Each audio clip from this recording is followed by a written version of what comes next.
Atos capítulo 13, versículo 13 até o versículo 43. Nós vamos começar lendo os versículos 13 a 15, tá bom? Então acompanhe comigo a leitura. E navegando de Pafos, Paulo e seus companheiros viajaram a Perge da Panfilha. João, porém, deixando-os, voltou para Jerusalém. Mas eles, saindo de Perge, chegaram a Antioquia da Psídia. No sábado, entraram na sinagoga e sentaram-se. Depois da leitura da lei e dos profetas, os chefes da sinagoga mandaram dizer-lhes: irmãos, se vocês têm alguma palavra de consolo para o povo, falem. O que a gente está aprendendo em Atos, em especial no capítulo 13? Esse capítulo começou com a igreja em Antioquia, aprendendo da palavra, jejuando e orando, e adorando ao Senhor. Enquanto essa igreja fazia isso, o Espírito Santo decide levantar Barnabé e Saulo para uma obra, uma missão. Levar o Evangelho de Jesus a pessoas que não tinham ouvido falar ainda do Salvador. Então eles partem. E nós lembramos que eles estão sendo acompanhados por João, também chamado de Marcos. Marcos é sobrinho de Barnabé. Veio de Jerusalém com eles. E eles então vão para a terra de Barnabé, a ilha de Chipre. E ali eles começam a pregar primeiro para os judeus na sinagoga, ou nas sinagogas daquela ilha. E o texto disse para nós que até o governador, lembram disso? Sérgio Paulo, ele se converteu. Ele creu no Senhor Jesus. E o que aconteceu em seguida? Bom, o que aconteceu em seguida foi o que a gente leu nesse texto. E eu quero adiantar para vocês o que essa passagem como um todo nos ensina. Ela nos ensina a evangelizar. Porque aqui a gente vai aprender com Paulo como ele evangelizou os judeus naquela sinagoga. Eu queria perguntar para você, como aprender a evangelizar? Como aprender a evangelizar? Será que talvez eu preciso ler um livro em especial? Livros, talvez preciso fazer um curso daqueles de 6 meses, para ter um diploma, então eu sei evangelizar. Ou talvez preciso assistir alguns vídeos, algumas palestras, fazer alguns seminários. É assim que a gente aprende a evangelizar? Bom, essas coisas são úteis, claro que são. Mas uma das respostas mais simples e mais práticas, basicamente é: veja alguém evangelizando e depois faça o mesmo. É isso. Aprenda na prática. Acompanhe pessoas que evangelizam. E então veja como eles fazem. E depois replique isso com as pessoas com quem você conhece. Vamos ver como Paulo evangelizava. O que a gente viu nesses versículos aqui é a sequência da jornada dessa equipe missionária. Uma vez que eles já anunciaram o evangelho praticamente a toda a ilha de Chipre, até o governador ouviu, no versículo 13 nós lemos que eles navegam de Pafos, que era o porto ali da ilha de Chipre, e eles vão em direção a Perge da Panfilha. É a região sul da Galácia. Nós não temos na nossa Bíblia a carta aos Gálatas. Então, essa equipe missionária está indo nessa região da Galácia. Então, se nós estivéssemos aqui olhando para um mapa, né, vamos imaginar que eu sou o mapa, né, nós temos aqui embaixo Jerusalém, ok? Antioquia aqui, a ilha de Chipre aqui no mar Mediterrâneo, e para onde eles vão é aqui mais para cima. Então eles estão subindo no mapa. Subindo no mapa significa que eles estão indo em direção aonde? Lá em cima, lá, é Roma. O evangelho vai chegar em Roma no livro de Atos, saindo de Jerusalém, indo até Roma. Bom, eles estão subindo, mas reparem num detalhe no versículo 13. Quem está à frente da expedição agora? Versículo 13. No início da expedição, você lembra? No versículo 1 desse capítulo, no versículo 2 desse capítulo, no versículo 4 desse capítulo, quem era o líder tanto da igreja em Antioquia, quanto o líder da viagem missionária? Quem era o primeiro na lista? Barnabé. Mas agora nós lemos, no versículo 13, Paulo e seus companheiros. Barnabé se tornou auxiliar. Alguma coisa aconteceu no meio dessa viagem que fez com que Barnabé agora acompanhasse Paulo e não o contrário. Bom, é bem provável que isso tenha sido natural, já que Paulo era mais conhecedor da cultura grega do que Barnabé. Paulo sabia argumentar muito bem com os judeus, principalmente na sinagoga. Ele era um rabino, muito mais bem preparado do que Barnabé. Mas também porque Barnabé sabia que Paulo tinha sido escolhido por Jesus para ser um apóstolo aos não-judeus. Lá no capítulo 9, Barnabé diz isso para os crentes em Jerusalém. Jesus escolheu ele para levar o nome dele aos não-judeus. Então Barnabé sabe que uma hora ou outra, ele sabia que uma hora ou outra Paulo assumiria a frente das coisas. E o mais interessante nisso é que aparentemente isso não gerou desconforto entre eles. Porque Paulo foi um bom liderado de Barnabé até esse momento. Ele foi para onde Barnabé dizia, ele cumpriu as coisas que Barnabé dava ordem, e o texto não colocou nenhuma reclamação de Paulo nesse processo. Ao mesmo tempo, Barnabé soube muito bem trocar de lugar com Paulo. Então, ele liderava, mas chegou um momento em que ele percebeu agora é hora de Paulo tomar a frente, e as coisas aconteceram naturalmente. Ele continuou fazendo parte dessa equipe missionária, quando viu que Paulo já estava pronto para liderar. Bom, quão bom seria se nós soubéssemos fazer o mesmo nos nossos dias, né? A troca da liderança ser natural, sem solavancos, sem acidentes, sem divisões na igreja, né? A gente vê no meio evangélico o contrário. A gente vê muita insubmissão de um novo líder, ou melhor, de alguém que está sendo treinado para ser líder, ele não se submete. Ou a gente vê individualismo, esse negócio é meu, ninguém vai liderar comigo aqui. Ou a gente vê o egocentrismo, o culto à personalidade, aquela igreja daquele pastor. E a figura daquele pastor é o que marca aquela igreja. O que nós vemos no meio evangélico é partidarismo, a igreja tomando partido e se dividindo por causa de um líder, de outro líder que está surgindo, é melhor do que o primeiro líder que está há mais tempo. Esse texto lembra para a gente duas coisas. A primeira é que todo bom líder é também um bom liderado.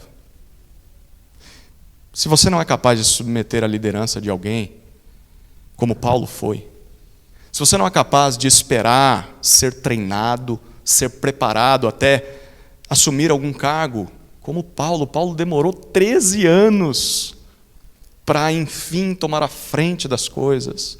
Jesus estava tratando ele, trabalhando na vida dele. Se você não é capaz de fazer essas mesmas coisas, então significa que você ainda não está pronto para receber uma responsabilidade maior. Antes de querer liderar pessoas, e tem muita gente que quer fazer isso, aprenda a ser liderado. Em amor, em submissão, respeito, serviço, obediência. Se certifique de que você consegue se submeter. Então, quem sabe, talvez Deus te considere já pronto para receber mais responsabilidade. Porque se você não é um bom liderado, significa que o poder não vai cair bem no seu colo. Você não sabe lidar com isso. Todo bom líder é também um bom liderado. Mas isso também lembra a gente de que todo bom líder é capaz de treinar novos líderes. Porque foi isso que Barnabé fez o tempo todo. Ele investiu na vida de Paulo. E investiu na vida de Paulo quando ninguém mais acreditava em Paulo. Quando ele chega ali em Antioquia, ele lembra que Paulo está escondido lá na terra dele, vai atrás de Paulo. Foi assim também quando Paulo se converteu. E isso surtiu efeitos poderosíssimos. Paulo se tornou o maior missionário de todos os tempos. Não há ninguém na história como o apóstolo Paulo. Nenhum missionário se compara a esse homem, ao que ele fez. E tudo isso porque Barnabé investiu na vida desse homem. Então, a gente não deveria desistir de insistir e de investir nas pessoas. Mesmo que ninguém mais acredite naquela pessoa. Todo mundo já tentou, ela é cabeça dura, ela não anda, é difícil, mas não desista. Porque só Deus sabe o que Ele pode fazer através da vida dessa pessoa no futuro, se tiver investimento, se tiver oração, se tiver alguém que acredite que Jesus pode mudar ele. E quando chegar a hora, como Barnabé, esteja pronto a passar o bastão. Esteja pronto a agora se colocar na fila e dizer: você nos lidere. Eu liderei até aqui, mas você já está muito mais capacitado e pronto para assumir o que eu fiz. Será que a gente teria essa humildade de fazer como Barnabé? De no meio da viagem dizer, gente, agora não pergunta para mim não, pergunta para Paulo. Ele é quem vai determinar para onde a gente vai, ele é quem vai dizer qual vai ser a estratégia, ele é quem vai dizer como que a gente vai gastar o dinheiro, não é mais comigo. Que humildade, né? A gente tem que estar pronto. Não só treinar um novo líder, mas entender também a hora de dar as rédeas, as chaves na mão dele e agora passar a se submeter a esse novo líder, sem tumulto, sem divisão, sem murmúrio, simplesmente em amor. Que beleza, né? Se a igreja fizesse essas coisas, né? Bom, o versículo 13 continua e diz para a gente que parece que nem todo mundo estava pronto para essa mudança. Porque o que a gente lê no versículo 13? João, sobrinho de Barnabé, futuro autor do Evangelho segundo Marcos, João Marcos. Foi ele que escreveu o Evangelho. Mas João, nesse momento, não estava escrevendo nada. Na verdade, nesse momento, João estava simplesmente deixando aquela equipe e voltando para a casa dele lá em Jerusalém. Uma viagem longa. Largou eles. Por que João fez isso? Bom, os historiadores e teólogos, eles tentam descobrir por que João fez isso. Há algumas possibilidades, mas a gente não tem nenhuma certeza. Algumas possíveis razões. Primeiro porque, durante a viagem, alguns dizem que Paulo tenha contraído algum tipo de doença muito grave nos olhos. Pelo que ele diz na carta aos Gálatas, foi para lá que ele chegou. Dá a entender de que ele teve um problema muito grave na vista e talvez, alguns comentaristas dizem que João Marcos olhou para aquilo e se escandalizou. Falou, o quê? Se isso acontece com um apóstolo, imagina comigo. Eu posso ser o próximo a pegar uma doença dessa, quer saber, eu vou voltar para casa. Uma segunda possibilidade, talvez, é porque João ficou assustado. Quando ele viu a oposição ao Evangelho, lá na ilha, lembra? O Bar Jesus se coloca contra, e ele vê aquilo lá e fala, o quê? Eu achei que missões era passeio, ir por todo mundo e tirar fotografia. Não foi isso que me falaram, que eu ia enfrentar o capeta face a face. E eu não quero isso, eu quero voltar para casa. Uma terceira possibilidade, talvez a mais provável, dentro do que a gente está vendo no texto, é que João, quando ele vê a mudança na liderança, era o seu tio Barnabé. Estava bem, eu saí de casa para me submeter ao meu tio. Mas agora é Paulo, e o meu tio vai ficar em segundo, eu não estou afim. Eu vou voltar para a casa de mamãe. É bem provável que tenha sido isso que aconteceu, porque no capítulo 15, na segunda viagem missionária desses dois homens, eles vão brigar. Paulo e Barnabé vão brigar, porque Barnabé quer levar Marcos. Paulo diz, esse não vai com a gente. Esse largou a gente no meio do negócio, quando a gente mais precisava dele. Bom, João Marcos deixa eles. E de qualquer forma, a viagem continua no versículo 14. Mesmo sem o auxílio de João. O texto diz que eles saem do porto de Perge e eles avançam cerca de 200 quilômetros ao norte, até que eles chegam a Antioquia da Psídia. É uma outra Antioquia. Naquela época tinha algumas Antioquias. Essa Antioquia aqui não é daquela que eles saíram. Ela era ali na região da Galácia. E o que isso lembra a gente? Pelo menos mais duas coisas aqui. A primeira coisa é que no serviço a Deus é possível que pessoas nos abandonem. Você sabia disso? Bom, está acontecendo. Com a equipe missionária dos sonhos. Barnabé e Paulo. Você está do lado dos homens mais evangelistas, generosos, amorosos, discipuladores, que o livro de Atos já apresentou até agora. E João larga eles. Abandona. É possível sim que no serviço a Deus as pessoas nos abandonem. Se aconteceu com Paulo e Barnabé, você acha que não vai acontecer comigo e com você? Pode acontecer sim. Seja qual for o motivo ou o período de tempo, nós precisamos estar preparados para o abandono das pessoas. Como João Marcos abandonou esses dois. Isso não significa que essa pessoa esteja condenada, não serve para nada, né? Isso agora é desprezível, eu não quero mais nem na minha igreja mais. Não significa isso. Porque João ainda vai ser muito útil no reino de Deus e a gente vai continuar lendo a história. Mas significa que naquele momento a gente vai ter que caminhar sem ele, porque ele abriu mão. Isso é triste, sim ou não? Infelizmente acontece. Acontece. E nós não devemos nos surpreender. Pessoas que no começo se engajam, mas no meio do percurso, não é para mim. Acho que eu tomei uma decisão precipitada, eu não deveria estar nesse negócio. Paciência. A gente vai parar? Não deveria. Eles não param. E é isso que esse texto nos lembra, uma segunda coisa, a obra do Senhor continua. O reino avança, apesar da desistência de alguns. João Marcos fica, mas a equipe missionária continua, mesmo sem a presença desse homem. Mesmo que as pessoas fiquem pelo caminho, o reino de Deus continua avançando, queridos. Com ou sem você, o reino de Deus vai avançar. Tenha essa certeza. Sempre foi assim. Você não é a última bolacha do pacote. Você não é a última Coca-Cola do deserto. Se eu continuar aqui, eu vou cantar um samba, então eu vou parar. Você não é o salvador da pátria. Se você não se engajar, se você desistir no meio do percurso, o reino vai continuar, querido. Vai continuar avançando, com ou sem você. A gente olha para isso e fala, eu sou tão inútil assim. Somos servos inúteis, Jesus disse para a gente afirmar. Então a gente deveria olhar para o reino como um privilégio. Senhor, já que as coisas vão avançar com ou sem mim, eu quero ter o privilégio de participar. Olhe dessa forma. João Marcos perdeu o privilégio de ver igrejas começando.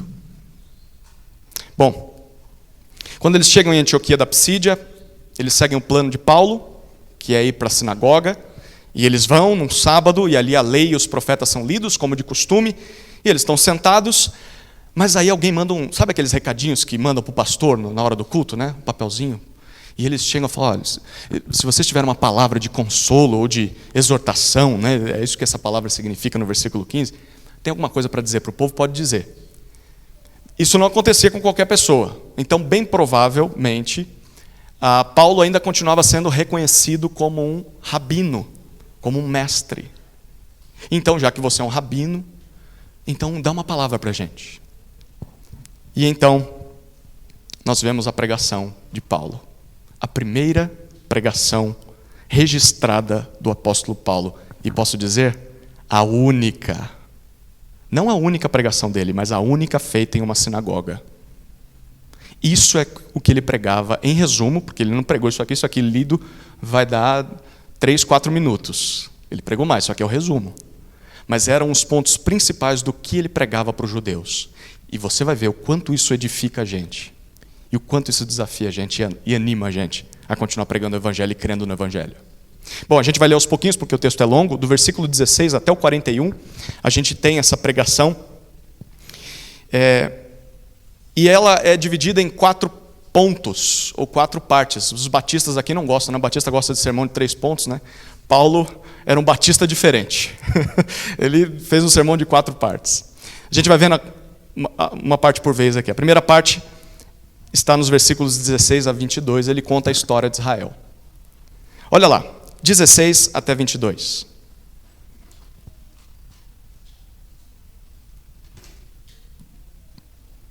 Paulo, levantando-se e fazendo com a mão sinal de silêncio, disse: Israelitas, e todos vocês que temem a Deus, escutem. O Deus do povo de Israel escolheu os nossos pais e exaltou o povo durante a sua peregrinação na terra do Egito, de onde os tirou com o braço poderoso. Suportou os maus costumes do povo durante uns 40 anos no deserto. E havendo destruído 7 nações em Canaã, deu essas terras como herança ao seu povo. Tudo isso levou cerca de 450 anos. Depois disso, lhes deu juízes, até o profeta Samuel. Então, eles pediram um rei, e Deus lhes deu Saul, filho de Quis, da tribo de Benjamim. E isso durante 40 anos. E tendo tirado Saul, levantou-lhes o rei Davi, do qual também, dando testemunho, disse: Achei Davi, filho de Jessé, homem segundo o meu coração, que fará toda a minha vontade. Até aqui por enquanto. Essa é a primeira parte do sermão de Paulo, a história de Israel. Ele pede silêncio dos ouvintes e ele faz uma introdução respeitosa à sua audiência no versículo 16. E só isso já mostra para a gente quem eram as pessoas que estavam ouvindo Paulo naquela sinagoga.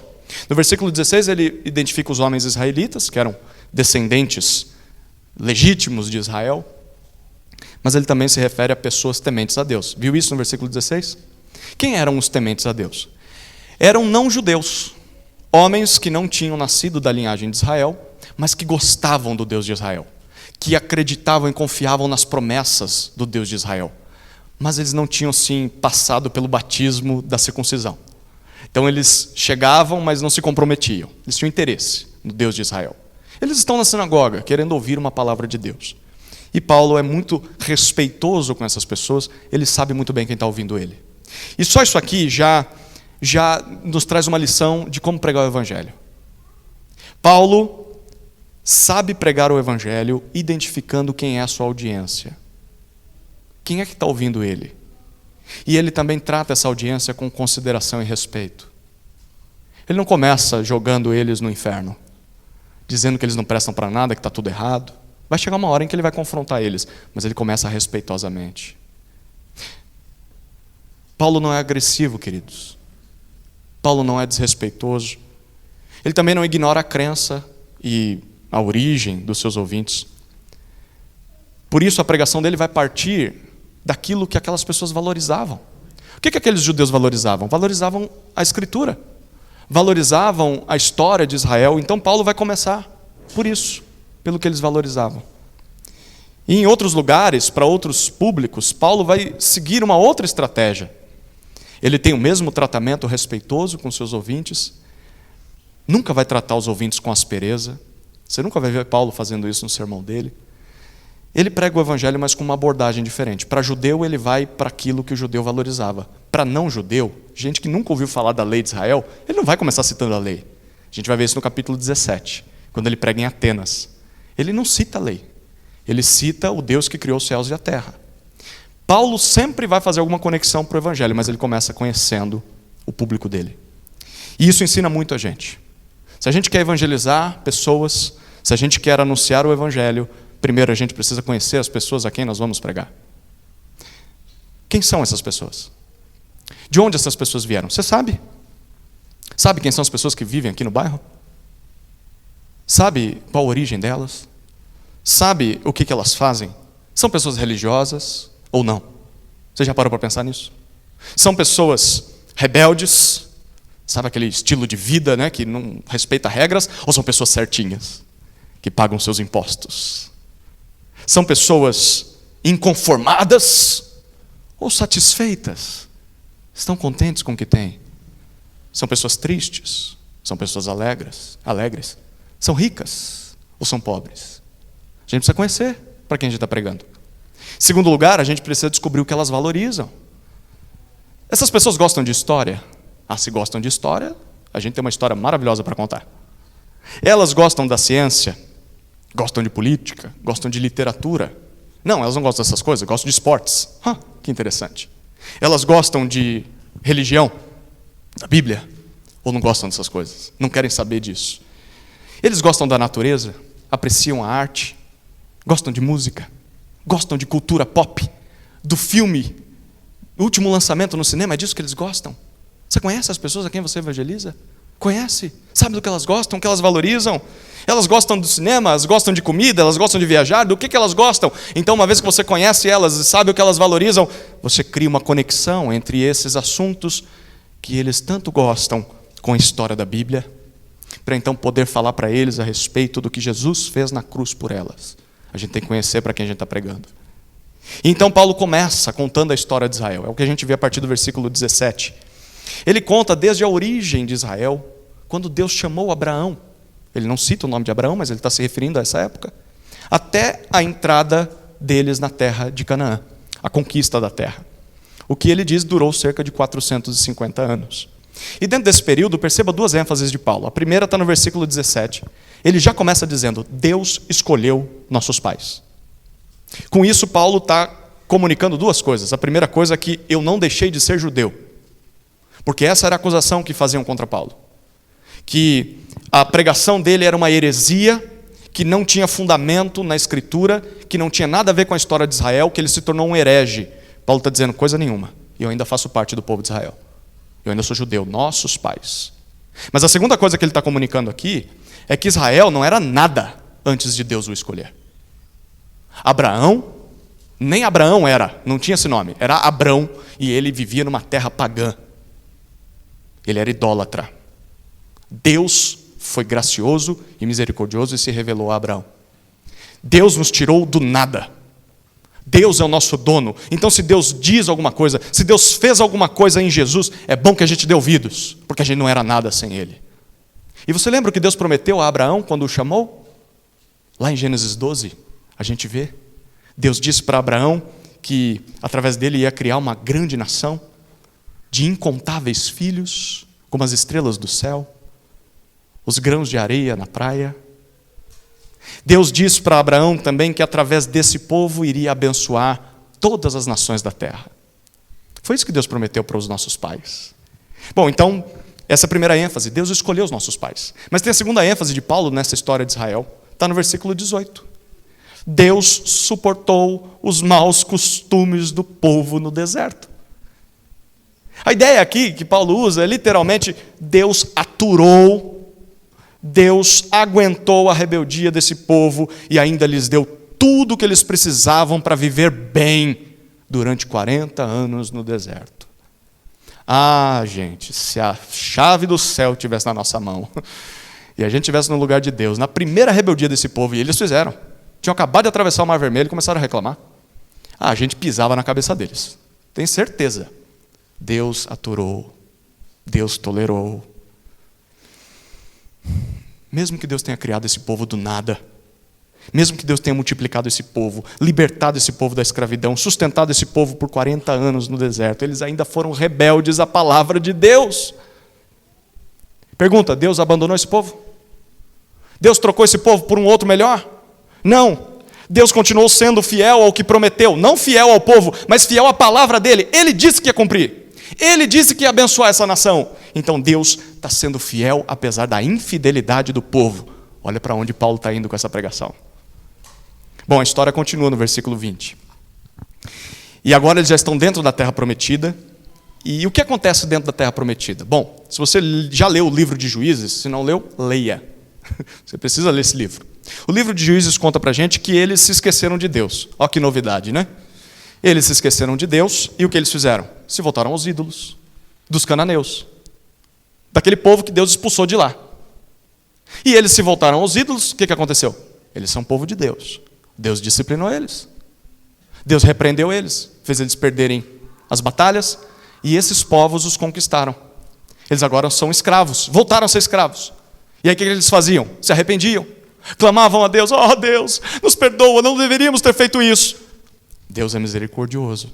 Deus levantava um libertador, chamado de juiz. Era um guerreiro, um general de guerra, que liderava o povo para libertar o povo das mãos desses opressores. E é isso que Paulo diz no versículo 20. Deus lhes deu juízes, guerreiros. Mas o tempo passou e eles novamente faziam a mesma coisa. O juiz morria e eles voltavam a se prostituir com os falsos deuses. E isso foi um ciclo de 360 anos. Deus desistiu do povo? Não. O último juiz foi Samuel. E ele diz que ele também foi profeta. E aí no versículo 21, o que Israel fez? Ah, Israel aprendeu a lição. Israel se submeteu à palavra de Deus. Foi isso que eles fizeram? Não. O versículo 21 diz, o povo pediu um rei. Deus, a gente quer um rei. Se você lê a narrativa disso lá em 1 Samuel, a gente descobre que é porque eles queriam ser como as demais nações. Porque eles falavam, os reis têm alguém que lidere eles nas batalhas, a gente não tem ninguém. Não era o suficiente Deus ser o rei deles. Eles queriam uma figura humana. Eles queriam alguém que fosse nas batalhas. Bom, Deus diz, tá bom, eu vou dar um rei para vocês. E o versículo 21 diz que Deus lhes dá Saul. Saul, na verdade, foi a escolha deles. Mas, no final, foi Deus quem concedeu isso. E a história de 1 Samuel nos diz que, de fato, Saul foi um rei como os reis das demais nações. Saul não temeu a Deus. Não era isso que eles queriam? Pois bem, eles tiveram. Saul não temeu a Deus e fez muito mal ao povo durante mais 40 anos. Enfim, Deus tirou Saul do poder, e o versículo 22 diz que Deus levantou um outro rei. Quem é esse outro rei?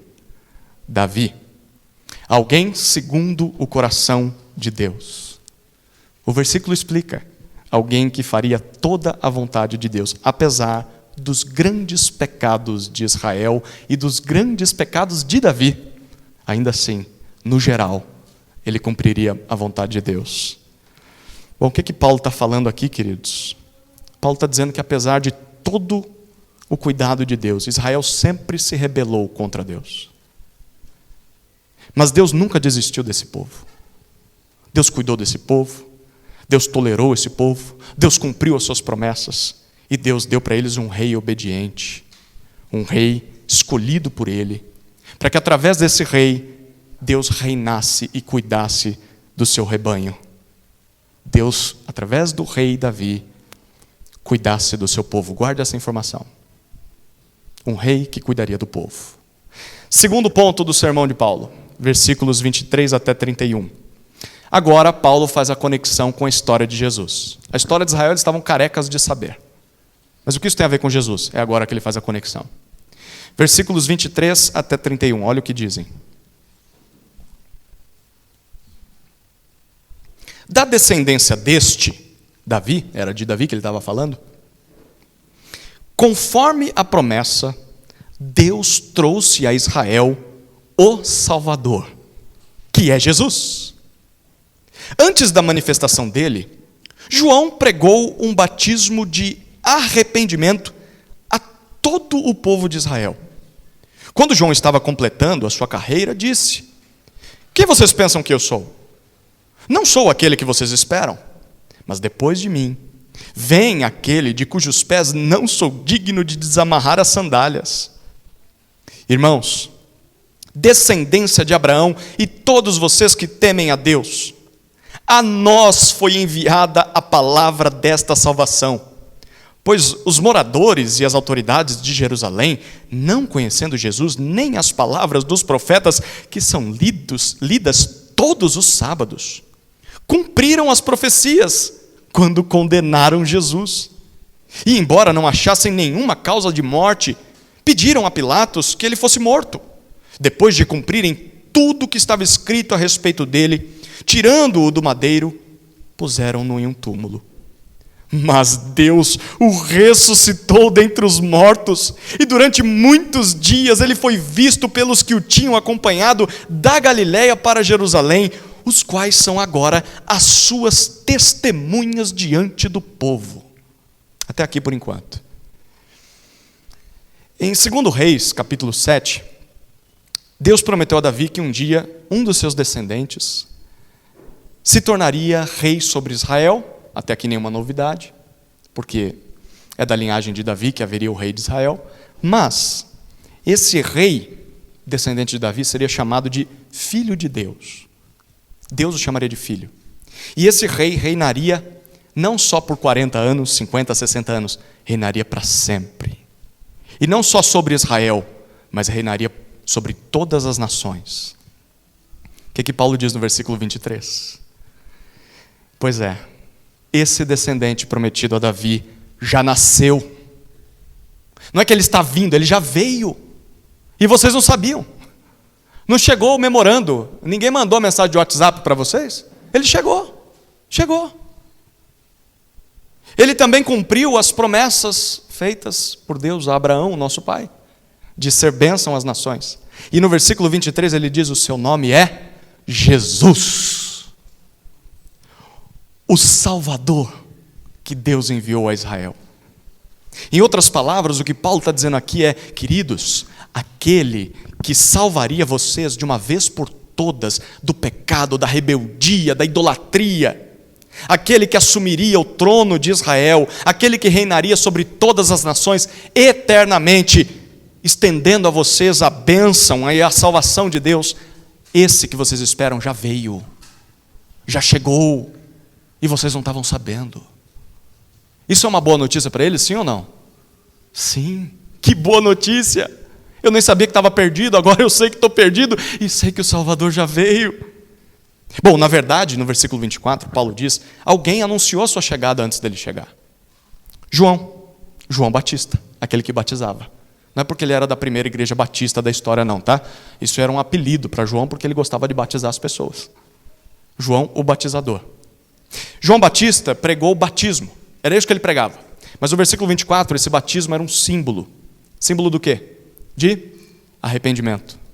João pregava batismo de arrependimento a todo o povo de Israel. Agora você precisa parar de olhar para o texto, coçar a cabeça e falar, peraí, tem uma coisa esquisita aqui. Por quê? Porque na cabeça de um israelita, se você conhece um judeu hoje, você vai identificar isso. Na cabeça de um israelita, eles já eram povo de Deus. Eles já experimentavam da salvação de Deus. Então, se há alguém nessa terra que tem de se arrepender de seus pecados, não é ele. São os não-judeus. Quem tem de se arrepender é o pagão. Quem tem de se arrepender é o idólatra. Quem tem de se arrepender é o que está fora da igreja. Eu não. Eu nasci aqui. Sou filho de crente. Eu não. Eu não sou perdido assim. Era assim que eles pensavam. Mas o que João disse? Você lembra o que João disse? A gente não vai abrir por conta do tempo, mas Lucas, que está escrevendo Atos, também escreveu o Evangelho segundo Lucas. E em Lucas, ele diz no capítulo 3 que a pregação de João se prepara. Se prepara porque eu vou repetir ipsis literis, todas as palavras de João lá. Arrependam-se. Arrependam-se de seus pecados. Era a pregação de João Batista. Raça de víboras. Lembra disso?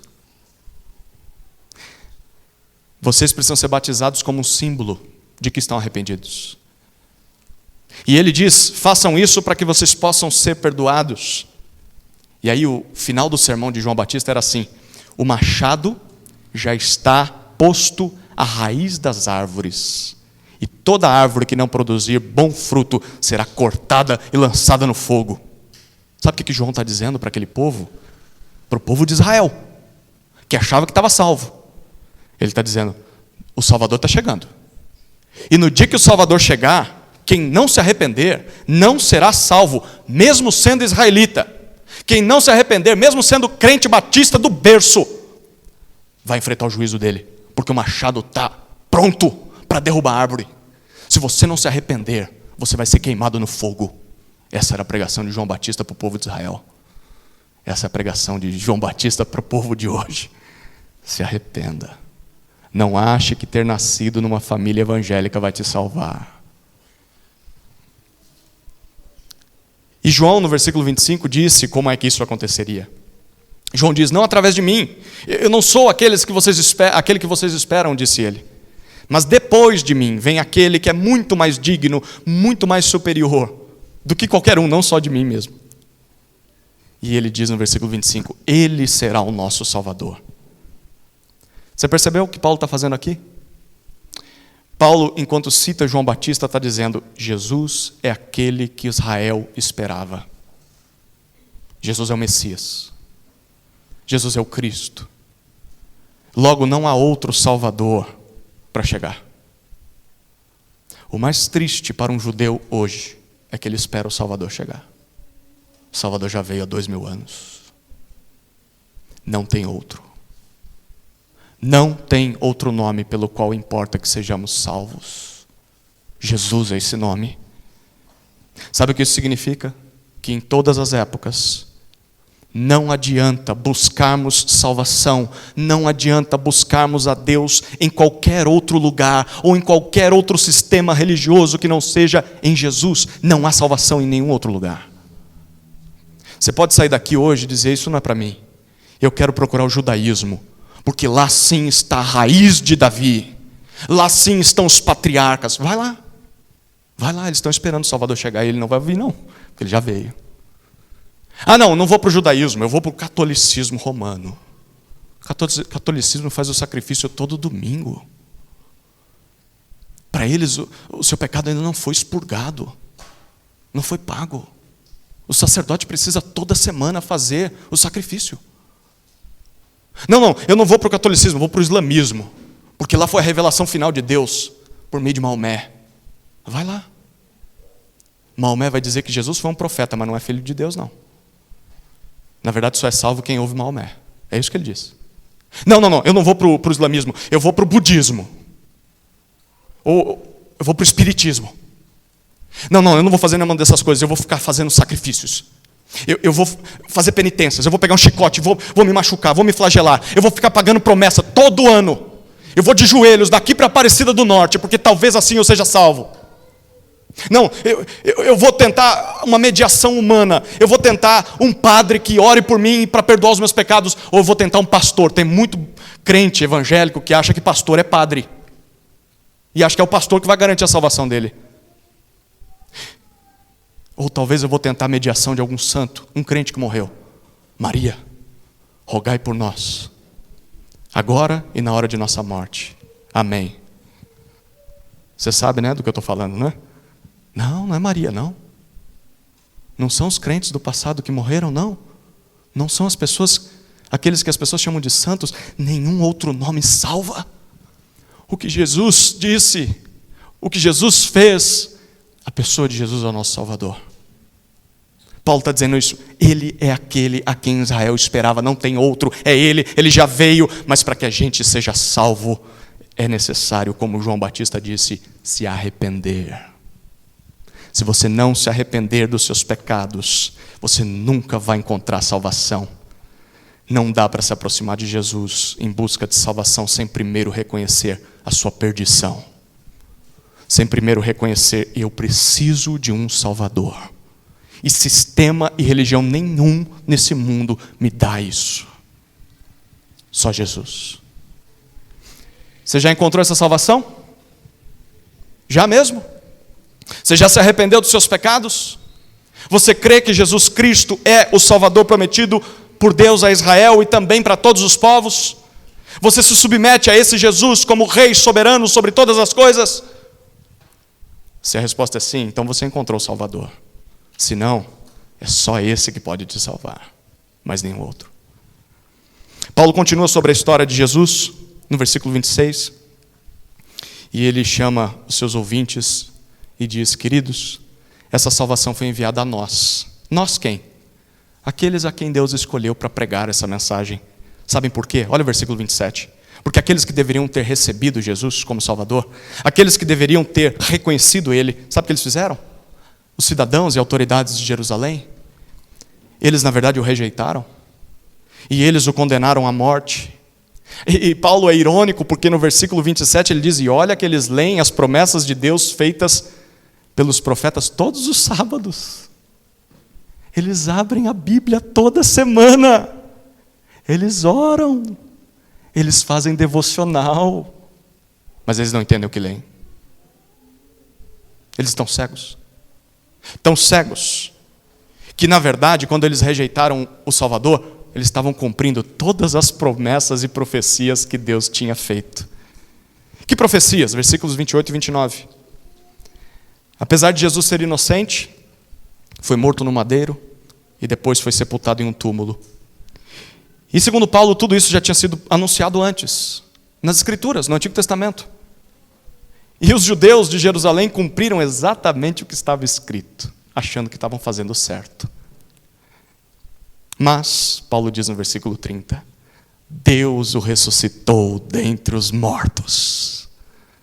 E por muitos dias, versículo 31, ele apareceu aos seus discípulos e apóstolos, aqueles caras a quem ninguém dava nada, que vieram da Galiléia até Jerusalém com ele, aqueles 12 homens, simples homens, junto com aquelas mulheres que o seguiam, apareceu a eles, e eles agora são suas testemunhas diante de todo o povo de Israel. Deus começou pequeno e tornou vocês uma grande nação, e agora Deus ofereceu uma salvação com um servo que sofre, e ele vai anunciar através de gente simples e poucos. Esses são as suas testemunhas. Na terceira parte do sermão de Paulo, ele conta mais sobre isso. Versículo 32 até 37, Paulo conta a respeito do significado da ressurreição de Jesus. Você sabe o que a ressurreição de Jesus significa? Olha o que diz o texto. 32 a 37.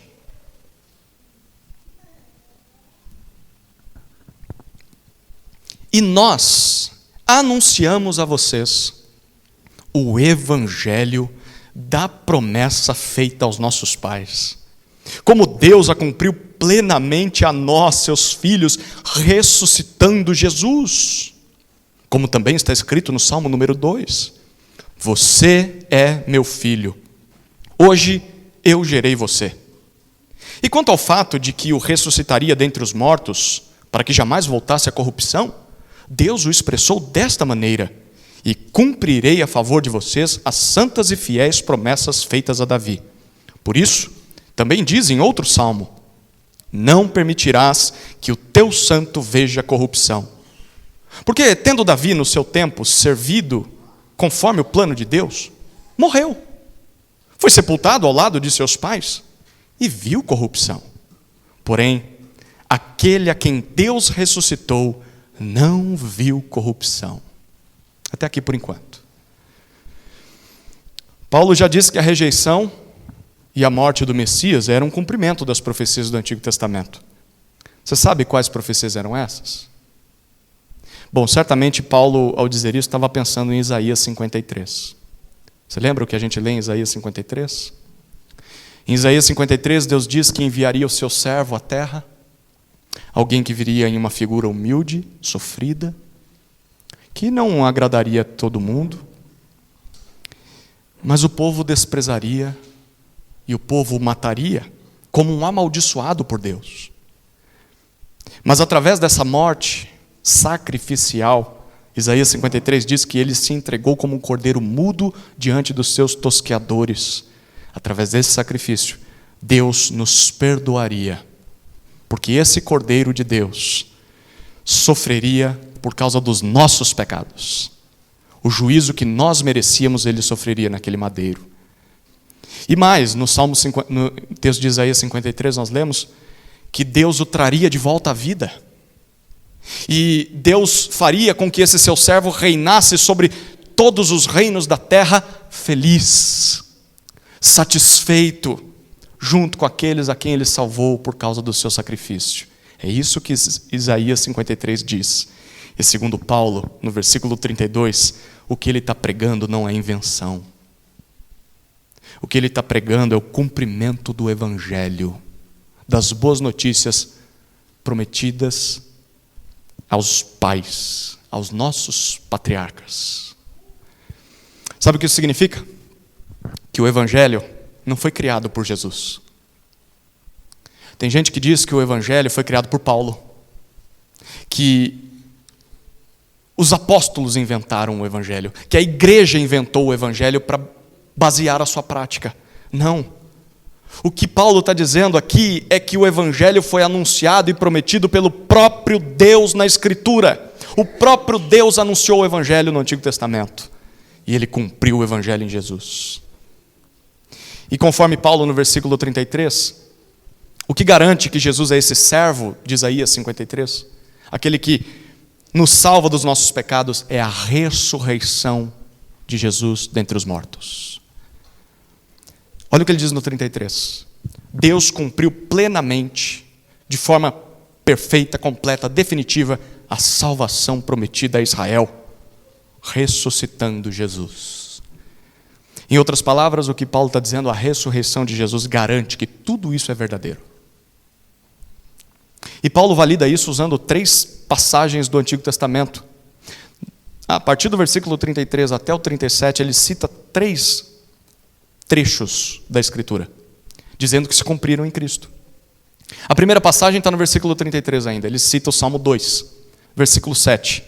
No Salmo 2, Deus diz ao descendente de Davi, lembra aquele que ia reinar eternamente sobre todas as nações? Deus está dizendo para ele no Salmo 2, você é meu filho, hoje eu gerei você. Quando Paulo cita o Salmo 2, nesse trecho aqui, sabe o que Paulo está fazendo? Ele está dizendo o seguinte para mim e para você. Deus confirmou Jesus como Rei das Nações, cumprindo o Salmo 2, ao ressuscitar Jesus. No momento em que a ressurreição acontecia, Deus dizia o Salmo 2 para Jesus, você é meu filho. É a ressurreição de Jesus que comprova que ele é filho de Deus. Hoje eu o gerei, você voltou à vida.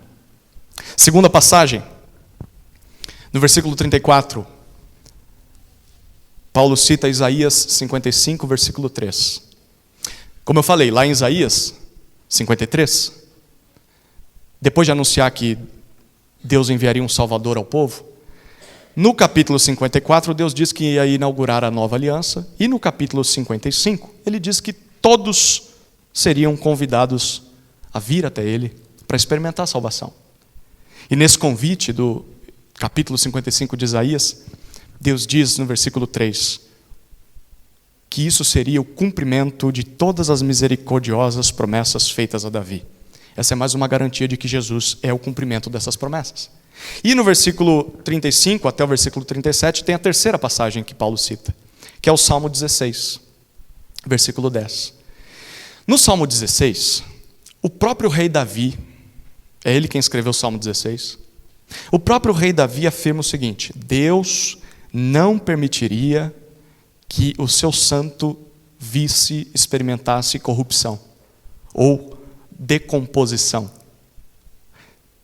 Bom, Paulo diz no versículo 36, Davi morreu. Não morreu? Foi sepultado. E o que acontece com quem morre e é sepultado? O bicho come. Ele apodrece, não é isso que acontece? Bom, via de regra é isso que acontece, não é? Foi isso que Paulo disse. Davi morreu. Então, se Davi morreu e viu corrupção, o corpo enfrentou deterioração, então é óbvio que o Salmo 16 não está falando dele. Davi está falando de uma outra pessoa. E é isso que Paulo diz no versículo 37. Na verdade, Davi estava dizendo sobre o verdadeiro rei, o rei eterno, não estava falando de si mesmo. Ele estava falando sobre o único santo de verdade, Jesus. E no versículo 37, Paulo diz, a quem Deus ressuscitou antes mesmo de começar a se decompor. Deixa eu dizer uma coisa para você. Jesus morreu por volta das 3 da tarde da sexta-feira de Páscoa. Jesus foi sepultado antes das 18, porque às 18 começava o sábado para o judeu. E Jesus então é sepultado e ele ressuscita ao terceiro dia no domingo. O domingo começava às 18 da tarde, às 18 horas, às 6 da tarde do sábado. Então assim, 18:01 Jesus já poderia ter ressuscitado, no sábado à noite já. Para a gente é sábado à noite, né? Para eles já era domingo. Bom, a medicina diz que em média, tá? Não, depende muito da situação do cadáver, né? Em média, um corpo começa a se decompor entre 24 horas e 72 horas depois da sua morte. Deus ressuscitou Jesus antes disso começar a acontecer. Isso é um milagre. Tudo aquilo que foi prometido há centenas de anos atrás, Deus sabia o tempo exato para dizer, saia daí. E Jesus ressuscita sem uma bactéria começar a decompor o corpo de Cristo. E é isso que Paulo está dizendo. Na ressurreição de Jesus, Deus comprova que Ele era o Salvador. Isso cumpre as profecias do Antigo Testamento. Não foi isso que Paulo disse em 1 Coríntios 15, 3 e 4, o resumo do Evangelho? Jesus Cristo morreu pelos nossos pecados, segundo as Escrituras. Foi sepultado e ressuscitou ao terceiro dia, segundo as Escrituras. Deus já tinha prometido tudo isso no Antigo Testamento. Os judeus é que não tinham entendido e não entendem ainda. Eles não entendem a própria Escritura. Porque você pode usar todos esses textos que Paulo cita se você estiver evangelizando um judeu. E fala para o judeu resolver esses textos. Fala para ele resolver o Salmo 16. Davi escreveu que não ia morrer, que não ia enfrentar a decomposição. Mas ele enfrentou. E agora? Justifica para mim? Explica para mim? O Evangelho explica. O Evangelho explica. No Evangelho, em Jesus, Deus cumpre todas as profecias do Antigo Testamento, confirmando através desse sacrifício, eu perdoo os pecados de vocês e não mais me lembro deles. Se vocês se arrependerem, se vocês crerem nessa mensagem, é garantido que vocês são salvos. E aí você crê? Você crê? Amém? Só para ver se vocês estavam acordados, porque eu não vou acabar aqui ainda não. Falta uma quarta parte, o quarto ponto do sermão de Paulo. 38 a 41. Vamos ler?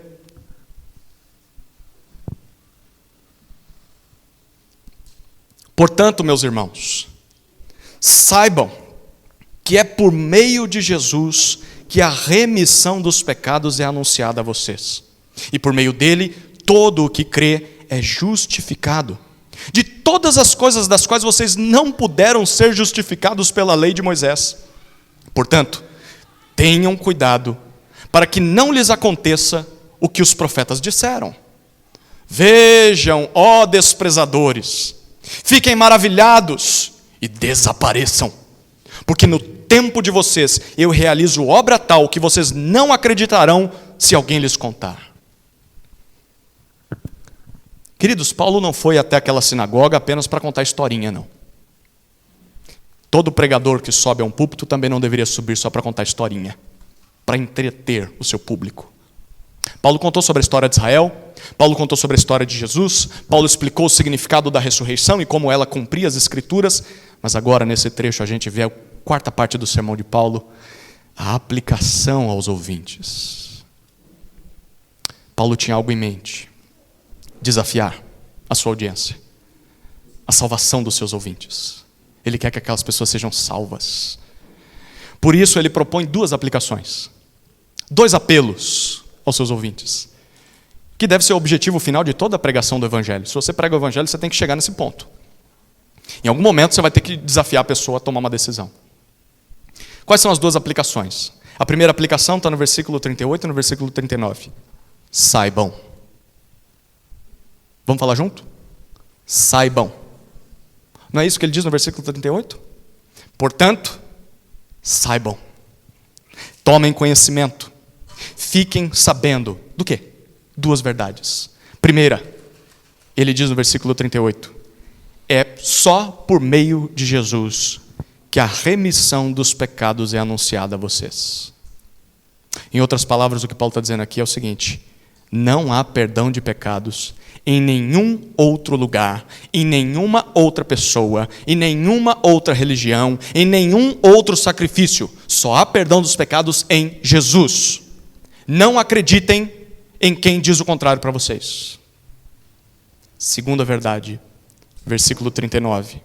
Saibam que é só por meio de Jesus que todo o que crê é justificado. A lei de Moisés, Paulo está dizendo, é insuficiente para justificar vocês. Sabe o que significa justificar?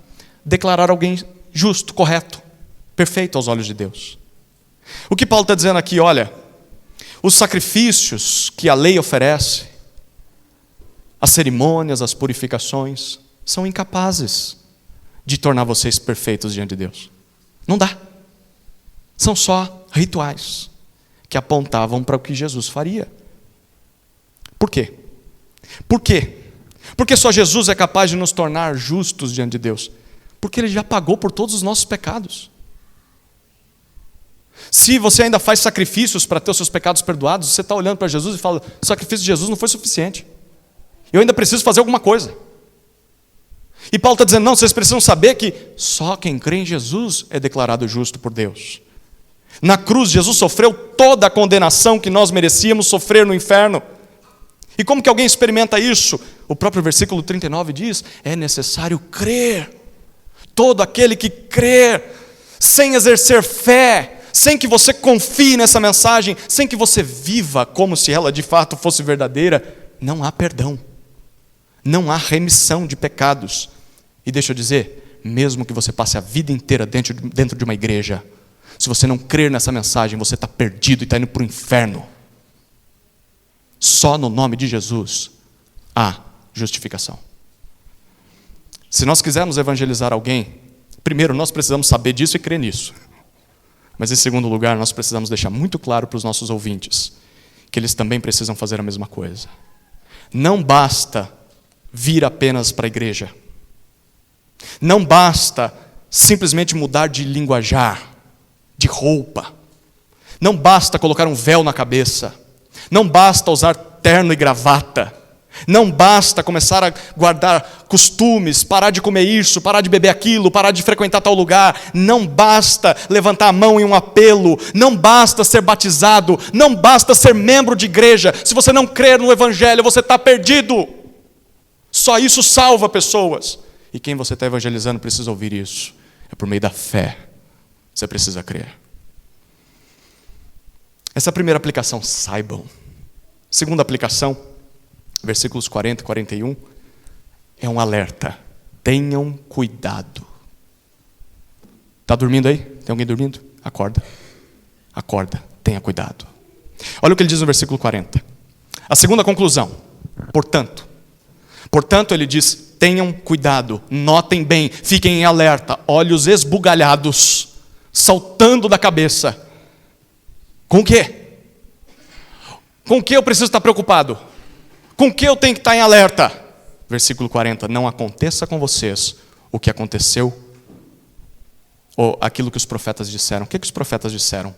Aqui Paulo cita Abacuque 1:5. Você lembra do profeta Abacuque? Difícil de achar, né? Na Bíblia a gente não medita tanto no livro de Abacuque.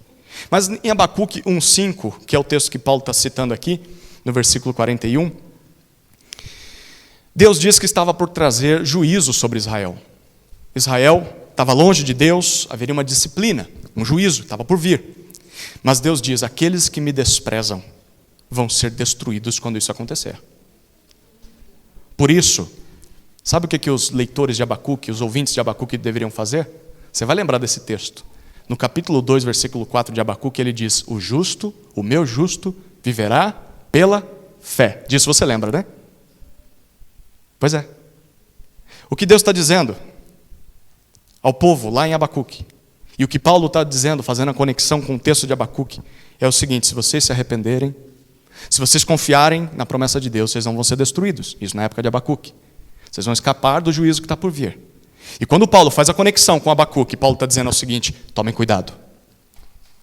Tomem cuidado. Porque se vocês ouviram essa mensagem, e se vocês não se arrependerem e crerem na salvação que Deus oferece através de Jesus, o juízo de Deus vai atingir vocês. Ele vai atingir. E o juízo virá como punição de seus pecados e vocês serão destruídos. Queridos, aqui está um grande alerta a quem ouve o Evangelho. A você que está ouvindo nessa noite. E a quem vai ouvir o Evangelho através da sua boca. O alerta é, Deus, por sua infinita graça, Deus nos oferece a salvação. Deus nos oferece o perdão através de Jesus. Então, é bom você se arrepender. É bom você se arrepender e crer, porque não há nenhuma outra salvação além dessa. Essa é a única salvação que Deus garante ao homem. Caso contrário, só vai restar para você, sabe o quê? Não é salvação. É enfrentar o juízo futuro de Deus. O juízo virá. Aproveite a oportunidade. Antes que seja tarde demais. Como que os ouvintes reagem a um sermão desse? Vamos fechar a nossa pregação aqui, vamos concluir. Versículos 42 e 43, nós vemos a reação dos ouvintes. Olha o que diz o texto.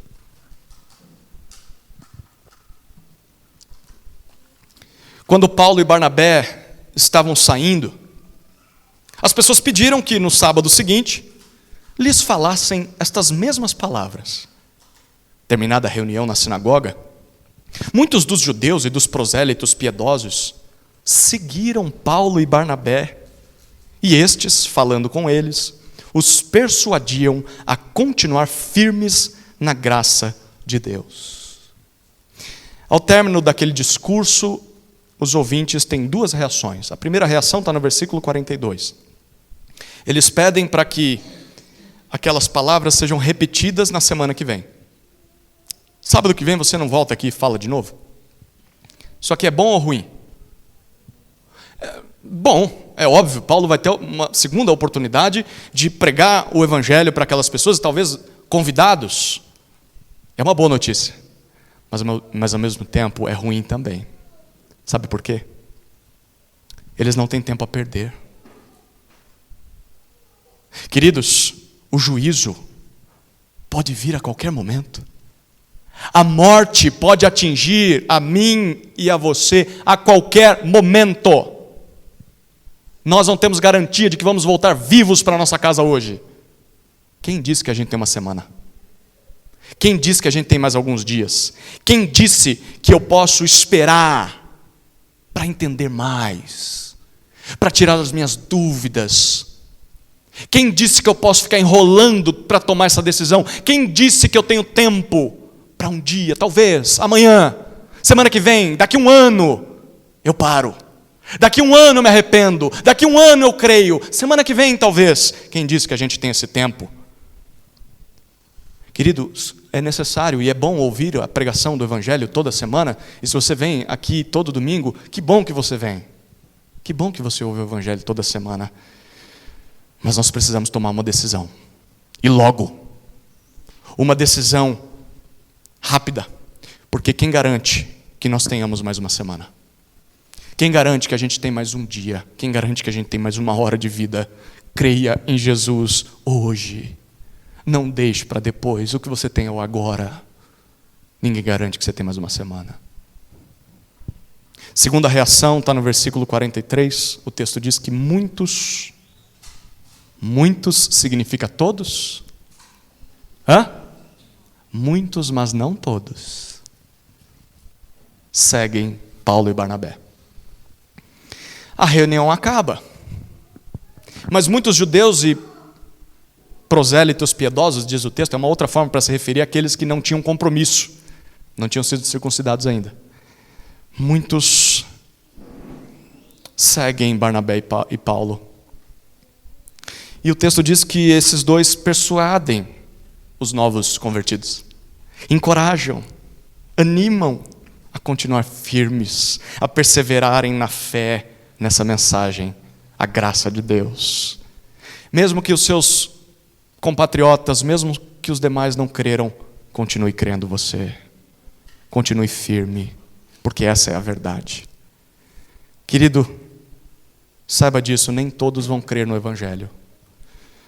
Mas aqueles que creem podem ter a certeza de que foram alcançados pela graça de Deus. Se você crê no Evangelho, você foi perdoado. Se você crê no Evangelho, você foi justificado. E você deve perseverar nessa fé. E para isso a gente precisa de mestres que nos encorajem, né? A gente precisa de Barnabé e Paulo para encorajar a gente, porque sozinho a gente não consegue mesmo. Qual a melhor forma de aprender a evangelizar? Vai ler um livro? Que bom que vai ler. Vai fazer um curso? Que bom. Mas tem um caminho mais fácil. Veja alguém evangelizando. A gente viu hoje Paulo. E faça o mesmo. Faça o mesmo. Conheça os seus ouvintes. Trate eles com educação, com respeito. Conte para eles sobre a história de Israel, sobre as promessas de Deus no Antigo Testamento e apresente Jesus para eles. O Santo de Deus, o Cordeiro de Deus que morreu em nosso lugar, sofrendo o nosso castigo, cumprindo todas as profecias de Deus no Antigo Testamento para nos salvar. E então chame essas pessoas ao arrependimento e à fé, alertando elas dos riscos se elas não fizerem isso. Pronto, evangelizou. Que Deus nos ajude, queridos, a nos dar coragem, a nos fazer lembrar do que temos de falar na hora e nos ajude a chamarmos as pessoas a se arrepender e crer e que Deus mova o coração delas para que elas se arrependam e creiam. Amém? Vamos orar? Deus, obrigado pela Tua palavra, que tanto tem a nos ensinar sobre quem nós somos, mas principalmente sobre quem Jesus é e o que Ele fez naquela cruz. Obrigado porque o Senhor um dia nos alcançou com essa mensagem. E hoje nós não só temos vida, não só somos perdoados e justificados pela fé em Jesus, como também temos na nossa mão a responsabilidade de anunciar o Evangelho a outras pessoas. E que a gente aprenda com Paulo a evangelizar. Algo que não é apenas para pastores, missionários, líderes ou evangelistas. É para todos aqueles que foram alcançados por Jesus. Nos dá essa graça, Senhor, de termos a oportunidade de falarmos de Jesus para alguém nessa semana e que essas pessoas se convertam. É a nossa oração em nome de Jesus. Amém.